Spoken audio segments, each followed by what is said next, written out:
Jadi kalau Anda hanya mengandalkan cerita Alkitab, Alkitab tidak lengkap. Maka ini saya berulang kali katakan. Gereja Katolik itu punya sumber-sumber lain yang jauh lebih luas dari hanya Alkitab. Dari hanya sola scriptura saja.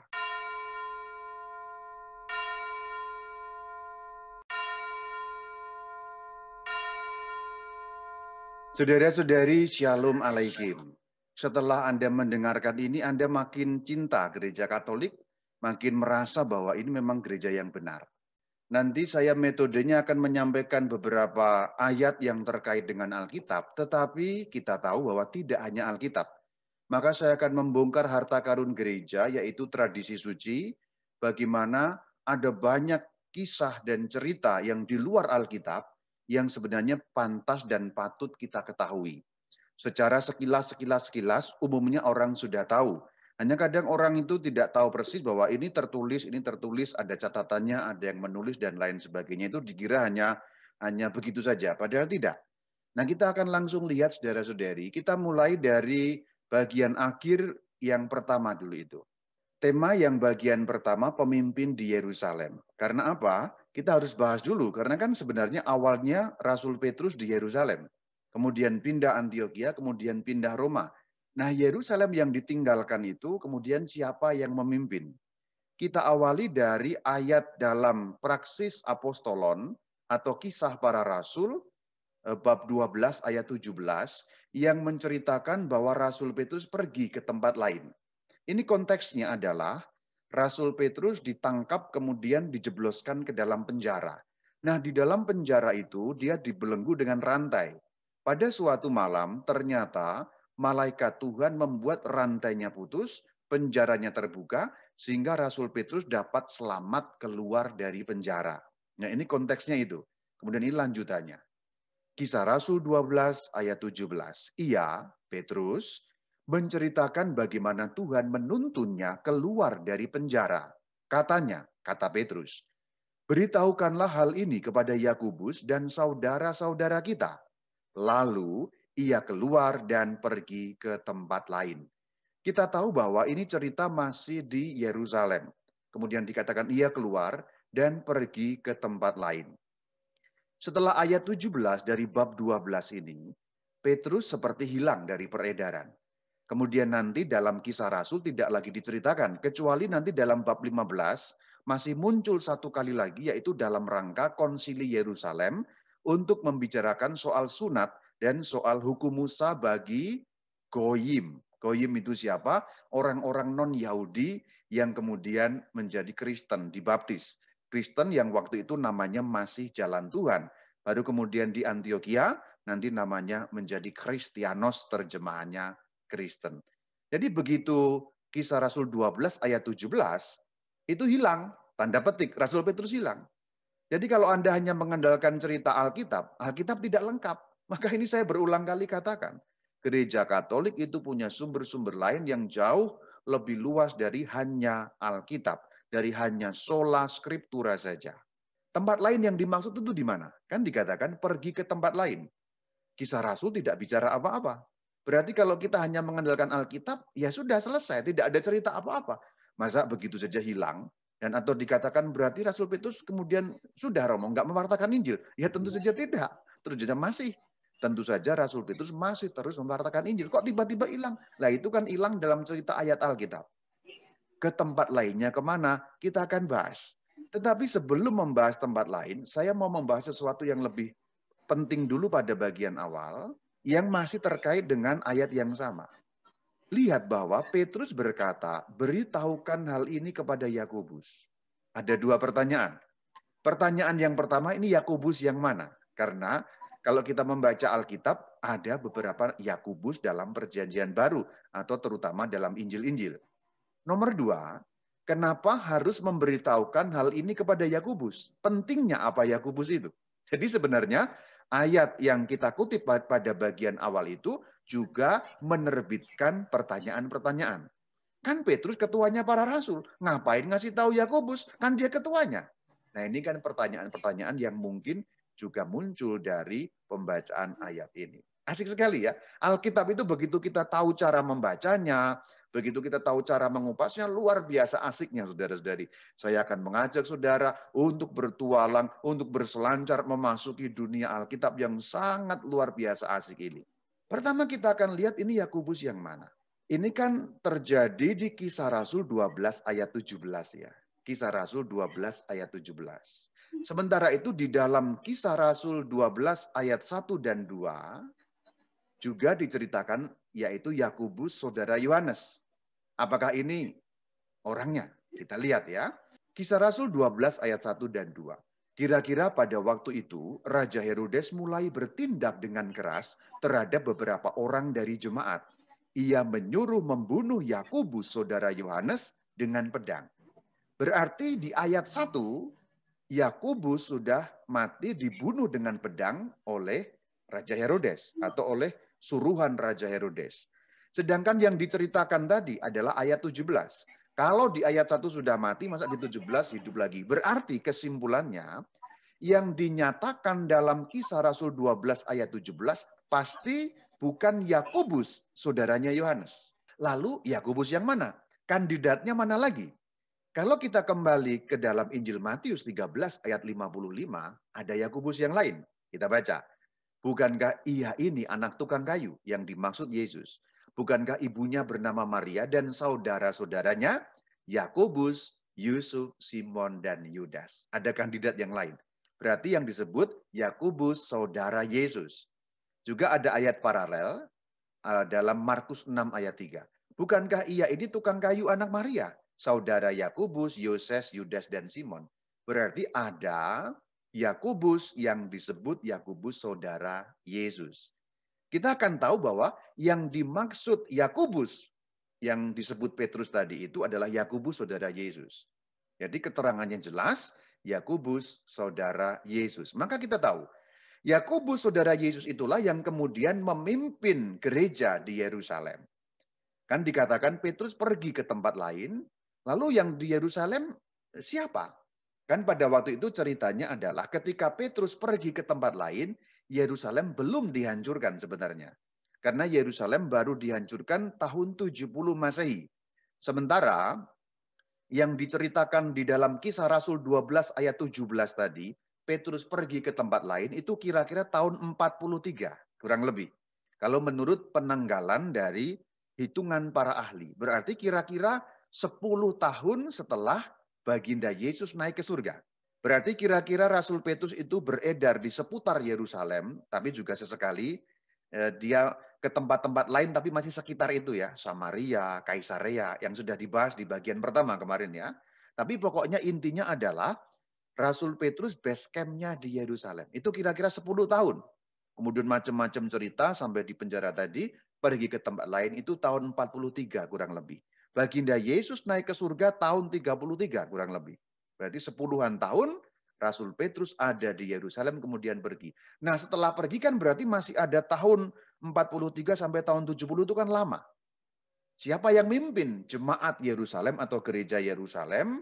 Atau kalau dalam istilah sekarang keuskupan Yerusalem, dulu istilah keuskupan tentu belum ada, yaitu Yakobus saudara Yesus. Karena Yakobus saudara Yohanes sudah dibunuh dengan pedang tadi itu. Ini penjelasannya jelas dan ada ayat pendukungnya. Tadi kan belum terlalu jelas Romo. Masa hanya satu penggal ayat di Matius dan Markus langsung kesimpulannya itu pasti saudara Yesus. Benar bahwa Yakobus saudaranya Yohanes kan sudah dibunuh. Apakah pasti Yakobus saudaranya Yesus? Ada ayat pendukungnya. Kalau kita melihat bahwa dalam Kisah Rasul 15 ayat 13 dikatakan Paulus dan Barnabas selesai berbicara. Lalu Yakobus yang kemudian berbicara. Hai saudara-saudara, dengarkanlah aku. Berarti ini Yakobus menjadi pemimpin gereja di Yerusalem dalam kisah konsili Yerusalem pada waktu itu. Belum terlalu jelas Romo, masa satu penggal itu hanya dikatakan Yakobus berbicara langsung kesimpulannya begitu. Tetapi kalau yang dikatakan Rasul Paulus nanti akan sangat jelas. Tapi sebelumnya kita kutip kisah Rasul 21 ayat 17. Ini cerita mengenai Rasul Paulus yang setelah 3 tahun pertobatannya pergi ke Yerusalem menemui Kefas atau Petrus dan mengunjungi Yakobus. Kita lihat. Ketika kami tiba di Yerusalem, settingnya Yerusalem, ayat 18, pada keesokan harinya, berarti masih di Yerusalem loh ya, Pergilah Paulus bersama-sama dengan kami mengunjungi Yakobus. Kenapa harus dikunjungi Yakobus yang ini? Karena beliau pemimpin gereja Yerusalem. Belum jelas itu saudara Yesus Romo. Kalau kita membuka surat Galatia 1, 18 dan 19 jelas. Ini penegasan dari Kisah Rasul. Jadi kan dikatakan Paulus pergi bersama-sama dengan kami. Yang dimaksud kami tentu saja Lukas dan kawan-kawannya. Karena yang menulis Kisah Rasul adalah Lukas. Berarti penyebutan kami Lukas termasuk. Karena Kisah Rasul yang menulis adalah Lukas, maka Paulus sebagai orang ketiga. Tetapi ketika kita membuka surat Galatia yang menuliskan Paulus, berarti Paulus orang pertama. Dan ini sebenarnya menggarisbawahi dan senada, setara. Kisah Rasul 21, 17 dan 18 itu setara dengan Galatia 1, 18 dan 19. Hanya penulisnya beda. Kisah Rasul oleh Lukas, Galatia oleh Paulus. Kita lihat, aku. Maka menjadi aku di sini. Kalau di dalam Kisah Rasul tadi Paulus. Tapi di Galatia menjadi aku. Kenapa? Karena aku adalah Paulus. Aku pergi ke Yerusalem untuk mengunjungi Kefas. Nah, perhatikan tadi itu. Pergi ke Yerusalem. Ayat 19. Tetapi aku tidak melihat seorang pun dari rasul-rasul yang lain, kecuali Yakobus, saudara Tuhan Yesus. Di dalam Kisah Rasul tidak disebutkan Yakobus, saudara Tuhan, karena orang sudah tahu. Tetapi di dalam jemaat Galatia, Paulus perlu menyebutkan karena yang dikirimi tulisan orang Galatia yang jauh dari Yerusalem. Maka perlu diberi keterangan Yakobus saudaranya Tuhan Yesus. Berarti ini Yakobus yang dimaksud dalam Injil Matius dan Injil Markus tadi sebagai saudaranya Tuhan Yesus. Ayat kuncinya memang ada di surat Galatia 1, 18, 19. Berarti jelas bahwa yang memimpin gereja Yerusalem setelah Rasul Petrus pergi dari Yerusalem ke tempat lain, tahun 43 Masehi kira-kira, adalah Yakobus, saudara Tuhan Yesus. Dalam tradisi Katolik memang dikenal Yakobus besar dan Yakobus kecil. Yakobus besar itu adalah Yakobus saudaranya Yohanes. Yakobus kecil itu adalah Yakobus saudara Tuhan Yesus. Itu biasanya penyebutannya seperti itu. Sekarang belum ketemu. Ini tadi baru menceritakan mengenai apa? Baru menceritakan mengenai siapa yang kemudian menggantikan ketika Petrus pergi ke tempat lain. Ya, asik ya. Mungkin Anda sudah berulang kali membaca kisah para rasul, tapi tidak menyadari bahwa Petrus memang pergi, ada yang mengganti orang yang memimpin gereja Yerusalem. Tempat lainnya mana? Belum ketemu. Tapi kita sudah tahu bahwa itu Antioquia. Hanya sekarang kan perlu buktinya gitu loh. Perlu buktinya. Kalau kamu katakan bahwa Rasul Petrus pergi ke tempat lain adalah Antioquia, masa langsung begitu saja? Buktinya mana? Ayatnya mana? Ya kalau ayatnya mana yang dimaksud dengan ayat Alkitab ya, ya tidak ada saudara-saudari. Itu juga bisa dibalik. Kalau kamu hanya mengandalkan ayat berarti di bab 12 atau 15 Rasul Petrus terus pensiun dong, ya kan? Gimana itu? Kalau kamu hanya berbasis Alkitab, Rasul Petrus kan pensiun. Tentu saja tidak pensiun. Maka sekarang ini pertanggungjawaban dari mana gereja Katolik tahu bahwa Rasul Petrus kemudian ke Antioquia dan nyambung ke Roma. Tentu saja adalah dari tradisi suci gereja. Dari tulisan bapak-bapak gereja yang punya mata rantai kelanjutan dari para rasul Tuhan. Jadi setelah rasul-rasul Tuhan meninggal dunia itu nggak berhenti. Tulisan-tulisan juga masih banyak. Para bapak gereja, kita sudah pernah melihat pada waktu itu, contohnya Irenaeus muridnya Polikarpus muridnya Rasul Yohanes muridnya Yesus, itu berarti ada mata rantai. Dan semua bapak gereja dalam gereja yang satu, kudus, katolik, dan apostolik, alias gereja katolik, punya mata rantai apostolisitas seperti itu. Punya mata rantai terhadap sambungan kepada para rasul. Inilah kebanggaan kita sebagai orang Katolik. Akar-akarnya jelas. Sejarahnya tidak putus. Kalau yang lain hanya klaim sana, klaim sini, itu sebenarnya sejarahnya putus, saudara. Itu mereka tidak punya sejarah yang valid yang dapat dibuktikan. Tiba-tiba Alkitab, tiba-tiba Alkitab, tiba-tiba Alkitab. Lah Alkitab itu dari mana?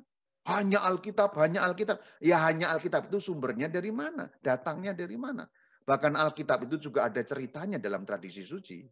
Ada kisah-kisah yang menuliskan bagaimana si ini nulis Alkitab, si itu nulis Alkitab, ada semuanya. Yuk sekarang kita lihat bagaimana Antioquia. Sekarang kita lihat dulu kotanya ya. Anda lihat ke kanan kanan bawah. Yang merah Yerusalem, kemudian yang biru itulah kota Antioquia. Kita zoom sedikit ya. Nah, kota Yerusalem yang warna merah itu bahasa zaman itu, yaitu bahasa Latin itu Hierosolima. Kalau Antioquia ya Antioquia juga. Berarti Rasul Petrus kemudian pergi ke tempat lain ya berarti ke sana. Sekarang saya sambungkan ke bagian berikutnya. Bahwa di dalam Kisah Rasul 11, Antioquia itu sudah disebut. Kisah Rasul 11 ayat ke-19. Sementara itu banyak saudara-saudara telah tersebar karena penganiayaan yang timbul sesudah Stefanus dihukum mati. Kita sudah lihat. Setelah Stefanus dirajam sampai mati, kemudian timbul penganiayaan yang hebat. Orang-orang Kristen awal yang dulu namanya masih jalan Tuhan itu pergi ke tempat-tempat lain, tapi dikatakan sambil memberitakan Injil. Ayat 19 juga memberi keterangan kepada kita. Mereka tersebar, nah itu lanjutannya, sampai ke Venesia, Siprus, dan Antioquia. Siprus itu sampai ke pulau yang lain sebenarnya, Pulau Siprus. Venesia itu kota pantai, kemudian Antioquia tadi sudah kita lihat. Namun mereka memberitakan Injil kepada orang Yahudi saja. Karena memang belum ada kesadaran umum bahwa Injil bisa diwartakan untuk orang non-Yahudi atau untuk goyim. Kita lihat di bagian pertama, Rasul Petrus pun kan juga mengalami tanda petik pertobatan di Caesarea ketika ketemu dengan Cornelius. Karena pada waktu itu Rasul Petrus juga belum paham bahwa Injil Kristus itu juga untuk goyim. Padahal perintahnya jelas sebelum naik ke surga. Pergilah ke seluruh dunia, ke segala bangsa. Tapi belum langsung mengerti. Itu persis seperti cerita mengenai Mesias. Mereka ngerti tapi belum ngerti. Cerita mengenai goyim sama. Dengar tapi belum ngerti. Jadi mereka membutuhkan juga katakanlah pelajaran. Dan sekarang yang ngajar adalah Roh Kudus. Lalu Rasul Petrus mengerti. Tapi saudara-saudara yang bersunat ini kan belum mengerti. Siapa yang dimaksud saudara-saudara bersunat? Berarti orang-orang Kristen awal atau jalan Tuhan pada masa awal, tetapi mereka adalah orang-orang Yahudi. Jadi orang-orang Yahudi yang sudah menjadi penganut jalan Tuhan atau menjadi Kristen. Itu yang dimaksud saudara-saudara yang bersunat. Maka keterangan itu jelas bahwa di Antioquia awalnya mereka baru memberitakan Injil kepada orang Yahudi saja. Karena belum ada kesadaran umum bahwa Injil bisa juga untuk goyim atau untuk orang-orang non-Yahudi. Untuk paganus. Ya, paganus, goyim itu istilahnya sama. Istilah Ibraninya goyim, istilah Latinnya itu paganus. Untuk kaum pagan, untuk orang-orang kafir. Ini cerita awalnya. Berarti Antioquia itu dicapai sudah oleh orang-orang Kristen awal sejak penganiayaan hebat setelah Stefanus dibunuh. Berarti awal sekali itu. Nah kemudian di dalam Galatia, yaitu Galatia 2 ayat yang ke-9, itu Paulus dan Barnabas bertemu dengan Petrus, Yakobus dan Yohanes sebagai pilar jemaat di Yerusalem pada waktu itu untuk semacam ada pembagian pewartaan Injil. Yakobus, Petrus, Yohanes itu untuk orang-orang Yahudi. Jadi perginya kemana-mana tapi untuk orang-orang Yahudi. Kemudian Paulus dan Barnabas dikatakan untuk orang-orang goyim atau paganus atau dalam istilah Galatia orang-orang tak bersunat.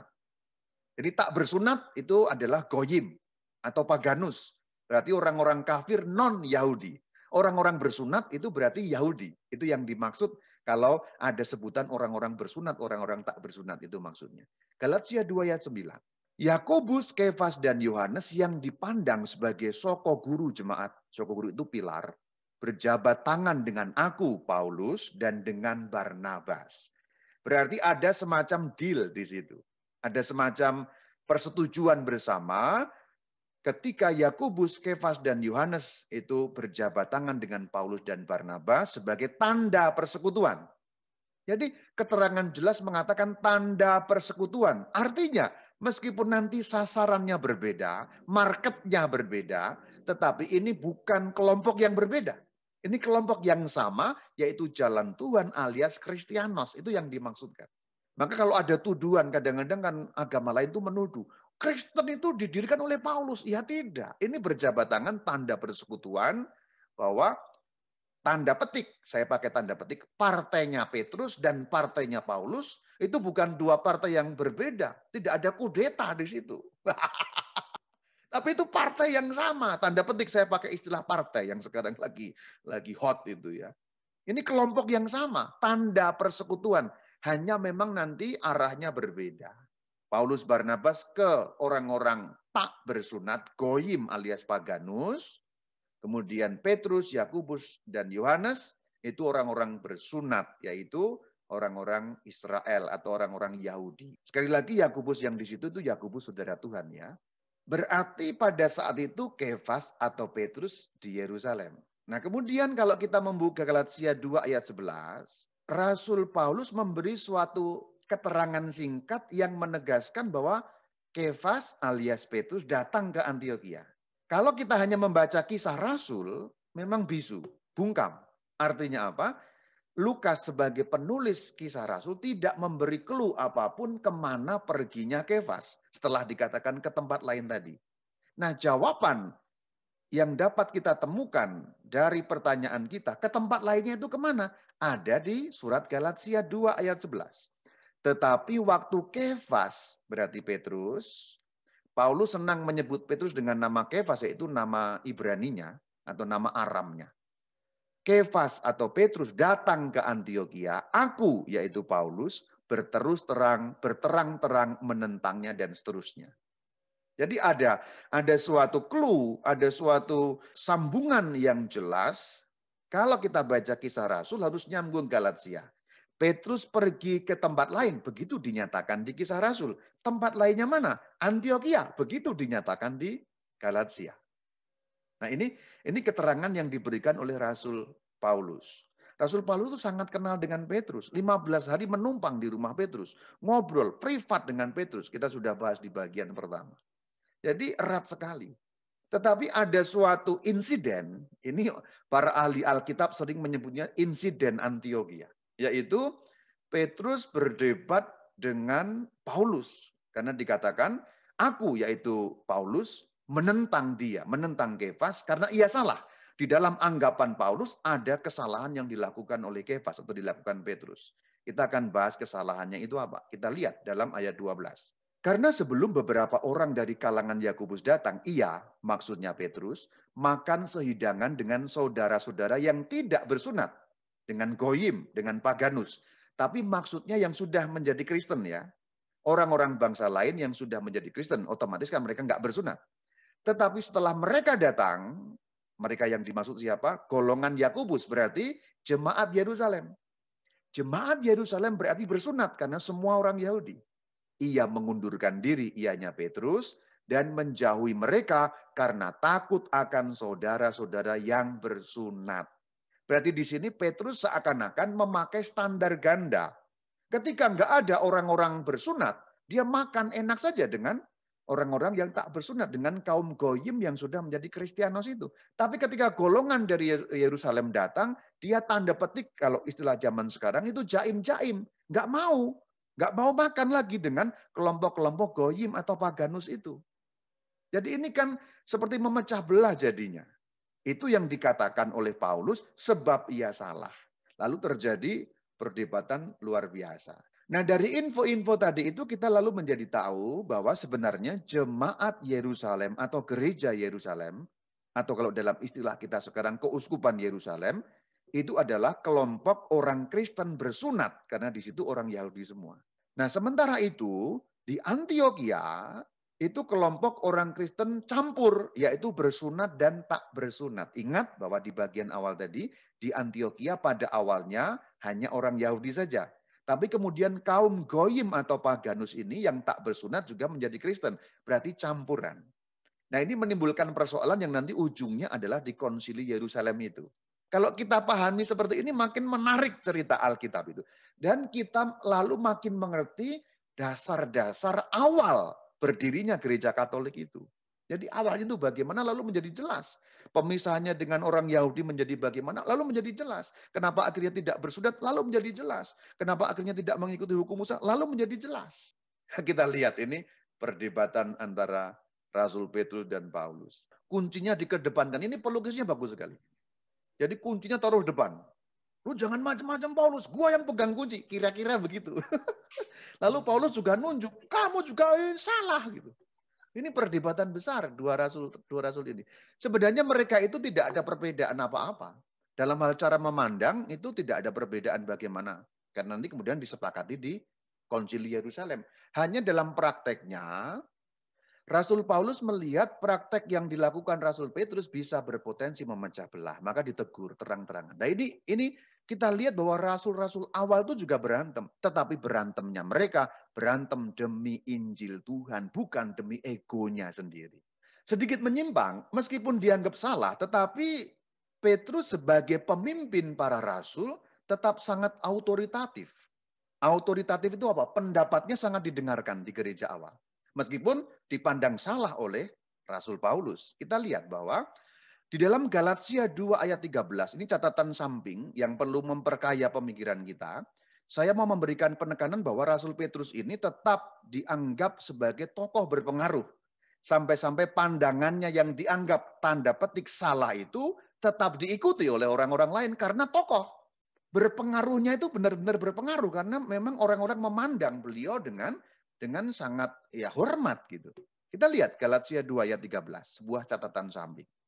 Dan orang-orang Yahudi yang lain pun turut berlaku munafik dengan dia, dengan Petrus maksudnya. Sehingga Barnabas sendiri turut terseret oleh kemunafikan mereka. Yang dimaksud kemunafikan Rasul Petrus. Bahasanya agak kasar sebenarnya Rasul Paulus itu. Rasul Petrus dituduh munafik. Kamu munafik katanya. Nah gitu ya. Tapi sekali lagi berantemnya mereka berantem demi Injil Tuhan, bukan demi ego mereka. Dan nanti mereka sepakat di Konsili Yerusalem. Perhatikan bahwa Barnabas rasul besar itu mengikuti Rasul Petrus. Jadi perhatikan bahwa di sini ketika ada tanda petik perbantahan antara Rasul Paulus dan Rasul Petrus, Barnabas yang CS-nya Paulus tanda petik membela Petrus, membelot kepada Petrus. Kita kembali ke awal tadi. Kan yang berjabat tangan tadi ada dua kelompok ya. Petrus, Yakobus, Yohanes di satu pihak. Kemudian Barnabas dan Paulus di pihak lain berjabat tangan tanda persekutuan. Kemudian dibagi. Berarti Barnabas itu kan sebenarnya harusnya membela Paulus. Tapi di sini Barnabas membela Petrus. Ini tentu saja karena otoritas Petrus. Barnabas berpikir, ya ikut bosnya, ya ikut ketua yang ditunjuk Yesus, kan kira-kira begitu. Ini catatan pinggir yang mau saya tunjukkan kepada saudara bagaimana otoritas Rasul Petrus itu luar biasa memang sejak gereja awal. Dan semua mengakuinya. Apakah berarti ini Rasul Paulus tidak mengakui? Mengakui. Kan dikatakan mengunjungi Kefas, berjabat tangan tinggal 15 hari, itu sangat mengakui. Hanya dalam tindakan ini Paulus memandang tindakan Petrus kurang tepat, maka ditegur. Nah itu. Tapi bukan berarti tidak menghargai kepemimpinan Petrus, sangat menghargai tentu saja. Ini catatan lain supaya Anda makin tahu bagaimana Petrus itu betul-betul punya otoritas yang kuat di dalam gereja awal. Sangat otoritatif pendapatnya. Kita kembali ke persoalan. Nah ini kemudian yang berantem atau bertengkar tadi itu ya berdamai. Semua akan mencari kehendak Allah. Karena yang dicari adalah kehendak Allah, bukan kehendaknya sendiri. Karena ketika Rasul Petrus melakukan seperti itu tadi kan dia masih mengikuti kehendak sendiri. Dia sudah mendapat pelajaran di Caesarea, tapi rupanya belum cukup pinter. Belum sungguh-sungguh paham mengerti. Nanti di Konsili Yerusalem, di Praksis Apostolon bab 15, nanti barulah betul-betul mengerti. Kisah Rasul 15 ayat 7 nyambung seterusnya. Berdirilah Petrus dan berkata kepada mereka, termasuk ada Paulus juga. Hai saudara-saudara. Selanjutnya, dan ia, Allah, sama sekali tidak mengadakan pembedaan antara kita dengan mereka. Kitanya yang dimaksud siapa? Kita yang dimaksud orang-orang Kristen bersunat. Berarti orang-orang Kristen yang berasal dari Yahudi. Mereka yang dimaksud siapa? Orang-orang Kristen Goyim. Orang-orang Kristen yang berasal dari orang-orang pagan. Bangsa-bangsa lain. Jadi Petrus ketika di Konsili Yerusalem sudah mengambil sikap yang benar, yang akord dengan pendapatnya Paulus. Yang sama, sudah klop mereka, deal di situ. Maka bisa mengatakan, Allah tidak mengadakan perbedaan antara Yahudi dan Goyim. antara Kristen Yahudi dan Kristen Goyim. Lalu akhirnya mereka berdamai. Dan kalau kita melihat kalimat-kalimat selanjutnya lebih jelas lagi. Mengapa kamu mau mencobai Allah dengan meletakkan pada tengkuk murid-murid itu, Kristen tak bersunat maksudnya, suatu kuk yang tidak dapat dipikul, baik oleh nenek moyang kita maupun oleh kita sendiri. Ini sudah klop. Maka Rasul Petrus dan Rasul Paulus teletabis, saudara-saudari. Berpelukan. Ini ikon yang sangat terkenal. Kalau Anda lihat ikon-ikon Petrus dan Paulus, mereka digambarkan dalam keadaan berpelukan, itu kepalanya nempel seperti itu. Ini menunjukkan eratnya luar biasa. Jadi persahabatan dalam iman yang dibangun oleh Rasul Petrus dan Rasul Paulus betul-betul tulus demi perkembangan Injil, demi pewartaan ini, bukan demi aku. Jadi ketika Paulus tadi mengkritik, boleh dikatakan mengkritik Petrus, itu bukan dalam arti mau mengkudeta Petrus, tidak. Bukan berarti dia dipandang, oh Petrus jelek, kita turunkan Petrus, ganti saya. Bukan dalam rangka seperti itu. Bagaimanapun Rasul Paulus sangat menghormati pemimpin yang ditunjuk langsung oleh baginda Yesus dan tak tergantikan oleh Paulus sekalipun. Jadi ini cara memandangnya seperti itu. Dan ini ikon sangat terkenal. Nanti Anda boleh cek. Anda searching saja. Ikonografi Petrus dan Paulus. Atau dalam bahasa Inggris, ikonografi Peter and Paul. Gitu. Pasti muncul yang seperti ini. Pasti muncul versi Petrus dan Paulus teletabis. Berpelukan. Ini menunjukkan memang ya mereka itu damai-damai saja. Memang ada dinamika yang membangun mereka. Dan dinamika itu sebenarnya membangun mereka bersama. Sebelumnya Rasul Paulus privat ke rumahnya Petrus, panjang lebar diajari. Setelahnya kemudian ketika Petrus dianggap melakukan suatu kesalahan, ya ditegur. Lalu mereka tetap satu dalam iman, satu baptisan, satu Tuhan, Tuhan Yesus Kristus baginda kita. Ini rasul-rasul awal itu luar biasa. Itulah kenapa Injil kemudian sampai kemana-mana. Karena rasulnya tidak egois. Rasulnya tidak mementingkan diri sendiri, tidak mencari nama dan mencari popularitasnya masing-masing. Petrus pun ketika ditegur mengakui juga dengan lapang dada. Anda bayangkan, tadi ini kan nggak diceritakan dalam Alkitab, tetapi kita bisa dapat membayangkan kejadiannya. Paulus tuh menegurnya terus terang loh. Terus terang sekali, sangat terus terang. Kalau Anda melihat kisahnya itu luar biasa loh. Dikatakan, Galatia 2 ayat 11. Aku berterang-terang. Jadi semua orang tahu bahwa Rasul Paulus itu mengkritik Rasul Petrus. Coba bayangkan kalau Rasul Petrus bukan seorang pemimpin yang legowo, yang lapang dada. Tapi dia lapang dada menerima kritikan ketika dia salah dan kemudian akur di dalam Konsili Yerusalem pendapatnya seperti itu. Pendapatnya tanda petik kan seperti berubah. Maka ketika bisa mengatakan sesungguhnya tidak ada perbedaan dengan Goyim dan Yahudi yang sudah menjadi Kristen, itu sesungguhnya karena mampu mendengarkan kritikannya Rasul Paulus dan memperbaiki sikapnya. Karena Rasul Petrus tahu dia sangat otoritatif. Pendapatnya diikuti, maka harus benar renungannya. Kalau Anda di posisi yang diikuti, pendapatmu harus benar.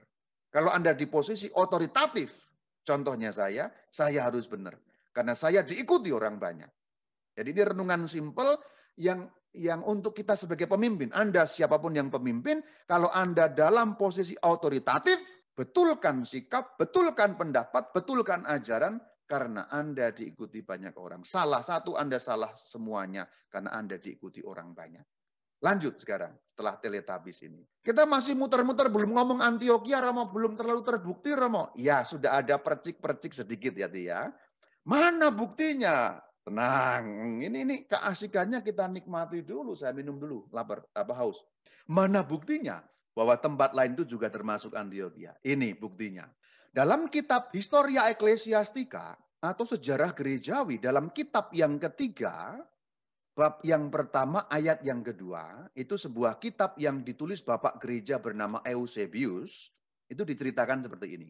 Petrus mewartakan Injil di Pontus, Galatia, Bitinia, Kapadokia, dan Asia kepada orang-orang Yahudi di perantauan.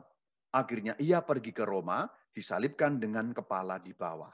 Ini sebenarnya sambung dengan ayat-ayat Alkitab tadi ketika dikatakan bahwa Paulus untuk yang tak bersunat, Petrus untuk yang bersunat. Dan cerita oleh Bapak Gereja Eusebius ini jelas kepada orang-orang Yahudi di perantauan.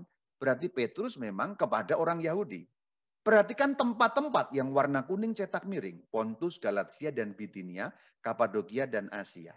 Ini cocok dengan yang ditulis oleh Rasul Petrus sendiri dalam 1 Petrus bab 1 ayat 1. Dari Petrus, Rasul Yesus Kristus kepada orang-orang pendatang yang tersebar di Pontus, Galatia, Kapadokia, Asia Kecil, dan Bitinia. Ini cocok. Jadi tradisi suci yang disampaikan Bapak Gereja Eusebius cocok dengan Alkitab suci yang ditulis oleh Rasul Petrus. 1 Petrus 1 ayat 1. Ini kan belum Antiokhia, Roman. Mana Antiokianya? Nanti dulu, kita lihat dulu.